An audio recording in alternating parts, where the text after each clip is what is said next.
മലയാള ചലച്ചിത്രവേദിയിലെ ശ്രദ്ധേയനായ ഒരു പുതുമുഖ നടനാണ് അപ്പാനി ശരത്.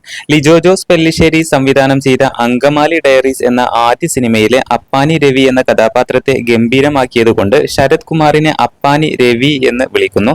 അങ്കമാലി ഡയറിക്ക് ശേഷം ലാൽ ജോസിന്റെ സംവിധാനത്തിലെത്തിയ വെളിപാടിന്റെ പുസ്തകത്തിൽ ഫ്രാൻക്ലിൻ എന്ന കഥാപാത്രത്തെ അവതരിപ്പിച്ചു. ചിത്രത്തിലെ ജിമിക്കി കമ്മൽ എന്ന ഗാനം സോഷ്യൽ മീഡിയയിൽ പ്രശസ്തമായിരുന്നു. പിന്നീട് ജിജോ ആന്റണിയുടെ സംവിധാനത്തിൽ എത്തിയ പോക്കിരി സൈമൺ സന്തോഷ് നായരുടെ സംവിധാനം ചെയ്യുന്ന സച്ചിൻ എന്ന ചിത്രത്തിലും അഭിനയിച്ചിട്ടുണ്ട്. എന്തായാലും ഇത്തവണത്തെ Bigg Boss Malayalam season 7 Appani Sharath എത്തിയിരിക്കുകയാണ്. ഇൻട്രോ സോങ് കാര്യങ്ങളെല്ലാം തന്നെ സോഷ്യൽ മീഡിയയിൽ ഏറെ ശ്രദ്ധിക്കപ്പെട്ടിട്ടുണ്ട്. ഇന്ന് രാത്രി 7 മണിക്ക് ബിഗ് ബോസ് മലയാളം സീസൺ 7 ആരംഭിക്കാൻ പോവുകയാണ്. അപ്പോൾ അപ്പാനി ശരത്തും ഇന്നത്തെ ആ ഒരു സീസൺ 7 ഒരു മത്സരാർത്ഥിയായിട്ട് ഉണ്ടാകും എന്നുള്ള കാര്യം 100% ഉറപ്പായിട്ടുണ്ട്. എന്തായാലും ബാക്കിയുള്ള കാര്യങ്ങളെല്ലാം നമുക്ക് കാത്തിരുന്ന് കാണാം.